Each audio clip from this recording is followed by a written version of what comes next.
Ukraine managed to cripple Russia's Black Sea fleet without owning a single traditional warship. No destroyers, no submarines, no navy in the conventional sense. And yet, by the middle of 2025, close to 40% of Russia's warships and submarines in the Black Sea had been either destroyed or rendered unusable, including the fleet's flagship. What was once the most powerful naval force in the region was pushed back not only from Ukraine's coast, but even beyond Crimea itself. This was one of the most shocking naval reversals in modern military history. So how did a country without a navy defeat a navy? Let's walk through how Ukraine achieved this extraordinary outcome. Russia's blockade and Ukraine's economic crisis. In the opening months of the war, Russia's naval blockade severely damaged Ukraine's economy. Ukraine is among the world's largest exporters of grain, sending massive shipments of wheat and corn to NATO countries and to global markets, including more than $2 billion worth of grain to China every year. When the blockade began in March 2022, Ukrainian exports collapsed by nearly 50%. By December of that year, exports were still down by almost 49% compared to pre-war levels. Russia's strategy was straightforward: choke Ukraine financially while Russian ground forces advanced from the east. Without maritime trade, Ukraine would lose the money needed to sustain its military defense. But then something unexpected happened. By the autumn of 2023, Ukraine exported 55 million tons of cargo through the Black Sea. By the end of 2024, that number nearly doubled to 88 million tons. And by January 2025, exports had almost returned to pre-war levels and stabilized. This was one of the most successful blockade-breaking operations in modern warfare, and it did not rely on building a traditional navy. Ukraine achieved this through a combination of innovation, urgency, and Western support that transformed the nature of naval combat. The first defensive layer, mines and coastal missiles. Ukraine's first line of defense was surprisingly old school: naval mines and coastal missile systems. Hundreds of Soviet-era naval mines were strategically placed along likely invasion routes. While the exact number remains classified, these mines created danger zones that Russian ships could not safely cross. Russia responded by laying its own mines, claiming they were meant to block Ukrainian trade from Odessa.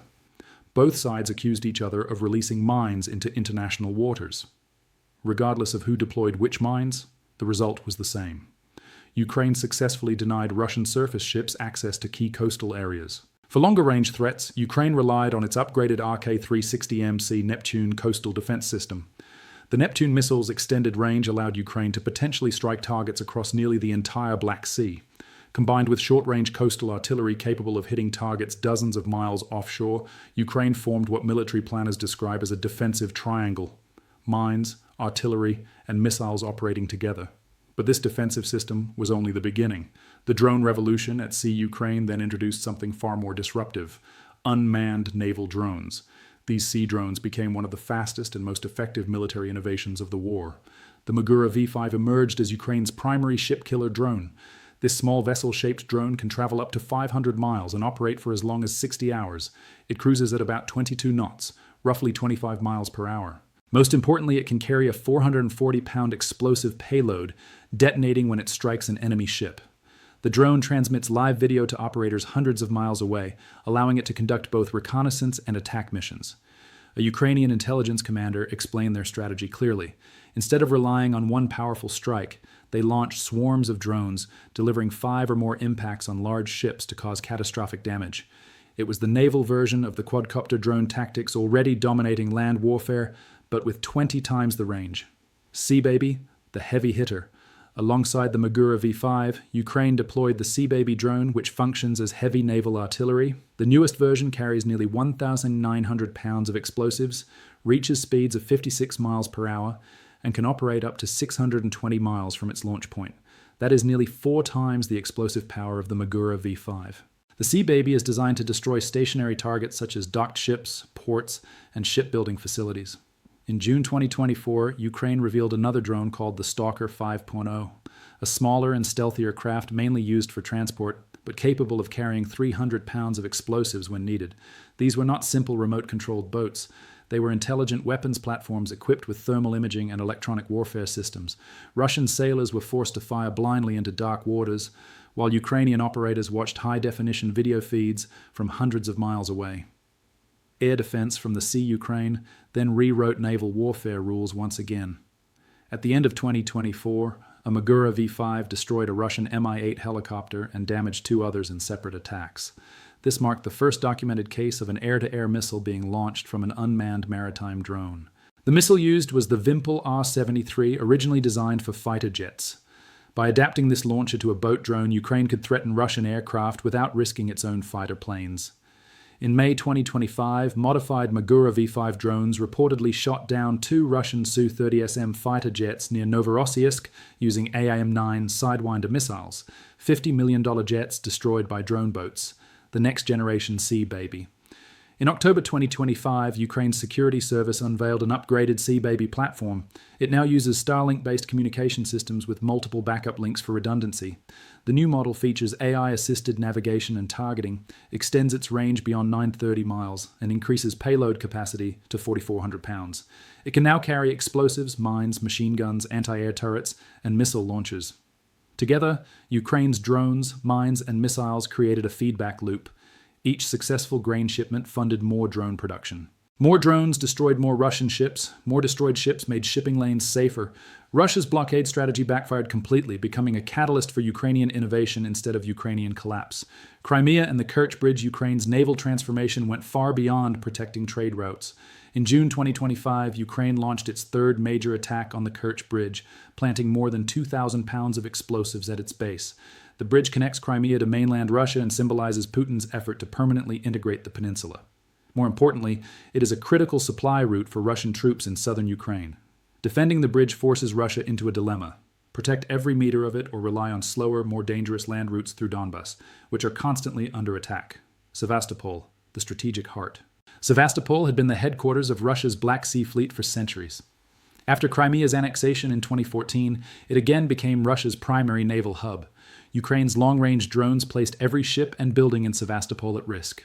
Russian vessels were forced to relocate to ports such as Novorossiysk, Temryuk, and Taganrog, more than 300 miles from Ukrainian waters. Satellite imagery showed damaged facilities and empty docks. Analysis suggested an 18% reduction in ships between 2022 and 2024. Operating from distant ports increased fuel use, reduced patrol time, and complicated logistics. By spring 2024, Britain's Defense Ministry declared the Russian Black Sea Fleet functionally inactive. Not destroyed, not reduced, functionally inactive.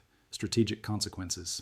Every strike on Crimean infrastructure weakens Russian supply lines to southern Ukraine. Without Crimea as a logistics hub, Russian forces in Kherson and Zaporizhzhia face growing shortages. Ukraine has even struck Russian ports directly. In December 2025, Ukraine claimed to have hit a Kilo-class submarine with an underwater drone at Novorossiysk, potentially the first time a submarine was destroyed by an unmanned underwater vehicle. Even if disputed, the message is clear. Russian submarines are no longer safe in their home ports. This matters deeply because Russia operates 8 Beret-class nuclear submarines, each carrying 16 nuclear missiles, along with Yasin-class attack submarines armed with cruise missiles. Ukraine's drone campaign has reshaped naval power across the Black Sea. A country without a navy neutralized one of the world's largest fleets, not through battleships, not through aircraft carriers, but through technology, innovation, and relentless pressure. Ukraine didn't just win sea access. It changed naval warfare forever.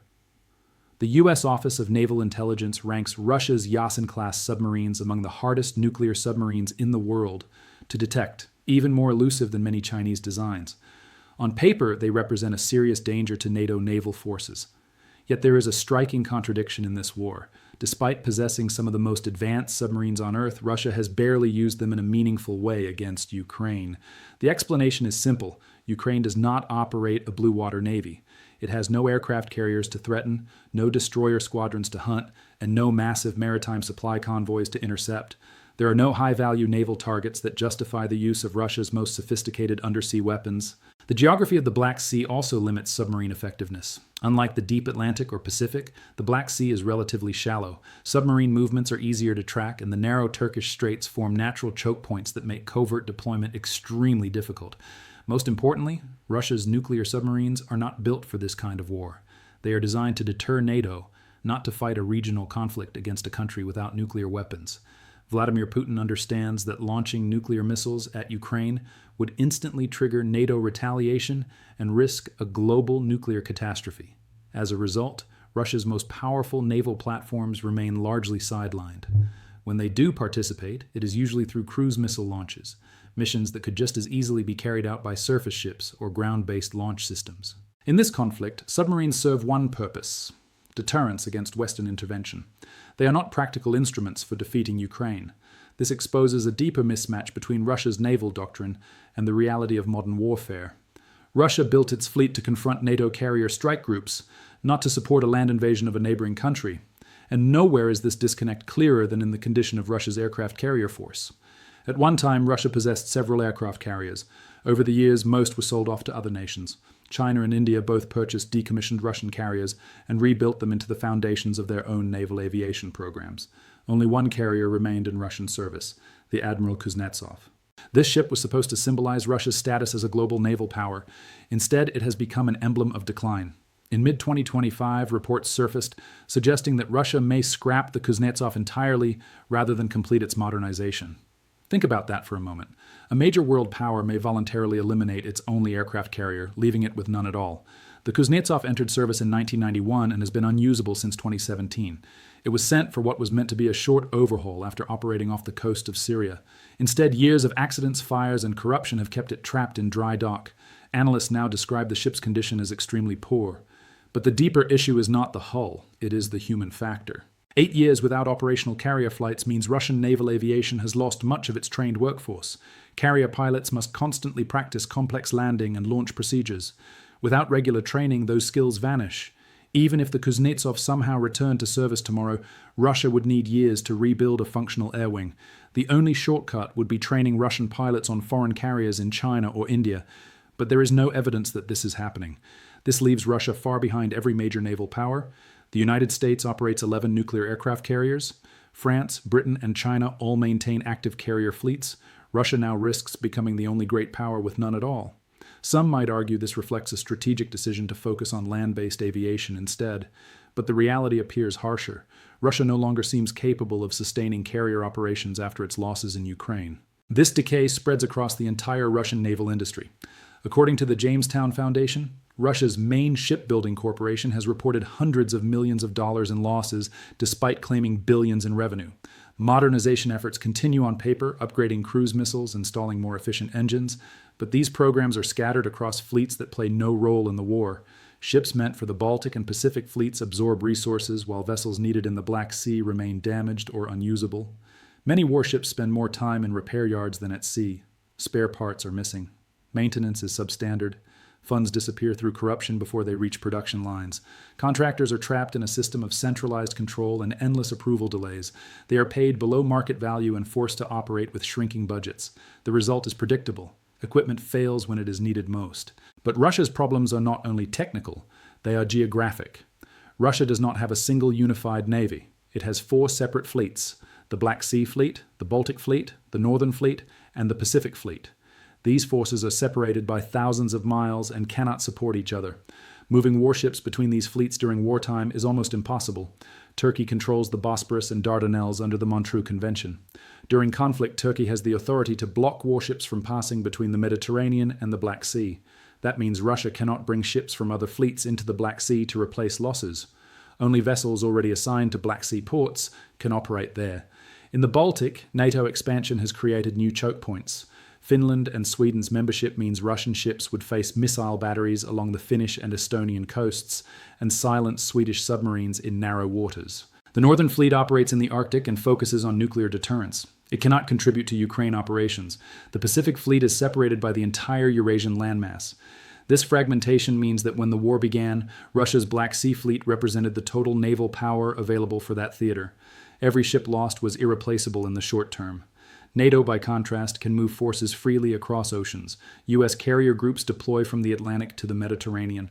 British and French ships integrate seamlessly. Russia's fleets exist in isolated bubbles.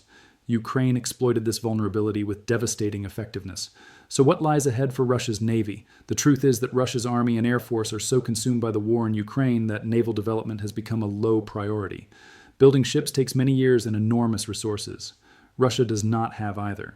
Its most likely option may be to purchase ships from China, a complete reversal of historical roles. For decades, Russia sold weapons to China: fighters, submarines, and surface vessels. Now China's shipbuilding industry dwarfs Russia's. Chinese naval technology now surpasses Russian designs in multiple areas. If Russia becomes dependent on Chinese shipyards, that dependence will not be limited to hardware. It will extend into politics and diplomacy. China could use naval sales to extract concessions on energy prices, territorial disputes, and United Nations votes. This pattern already exists. Russia imports Chinese electronics and machine tools while exporting oil and gas at discounted rates. The relationship is becoming increasingly one-sided, with Russia in the weaker position. Naval dependence would finalize that shift, turning Russia from an independent maritime power into a junior partner reliant on Chinese industry. But the consequences of this war reach far beyond Russia. Ukraine's naval transformation has shattered traditional assumptions about maritime power. Billion-dollar warships have proven vulnerable to drones costing a fraction of their price. Naval warfare is no longer dominated by the largest fleet. It is shaped by innovation, speed, and adaptability. Western militaries are studying these lessons closely. What Ukraine achieved in the Black Sea could influence future conflicts elsewhere. In a potential Taiwan scenario, swarms of sea drones and underwater drones could devastate an amphibious invasion force before it ever reaches shore. When this war ends, military academies around the world will teach Ukrainian naval strategy as a turning point in modern warfare.